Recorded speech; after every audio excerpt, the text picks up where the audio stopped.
అడుగుని, ఆ అడుగుని ఆశీర్వాదకరంగా దేవుడు మార్చేస్తాడు. ఆ అడుగుని దీవెనకరంగా దేవుడు మార్చేస్తాడు. ఆ అడుగుని స్వస్థతకరంగా ఉండేటట్టు దేవుడు చేస్తాడు. ఎన్నో రకాల బంధకాలు ఉన్నాయి. ప్రతి బంధకాల నుంచి విడిపించడానికి నేను సహాయకుండా ఉన్నాను.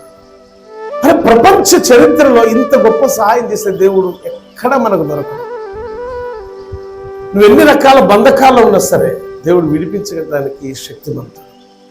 అలాంటి శక్తిమంతుడైన దేవుని యందు విశ్వాసం కనీసం ఆవగింజనంతా పోల్చుకొని చూస్తే ఉన్నదా లేదా? అమ్మ, మీరు ఏం చేసినా సరే జ్ఞాపకం చేసుకోండి తల్లి, చేసే చిన్న పనైనా విశ్వాసంతో చేయండి. మీరు అర్పించే అర్పణ పరిచర్యలో కానీ, పాటల్లో కానీ, స్తుతియాగంలో కానీ, ప్రార్థనలో కానీ హృదయపూర్వకంగా మీరు ప్రార్థన చేయండి. లోపల ఏ కల్మషం, ఏ దాగు మచ్చ వద్దు. చాలా మందికి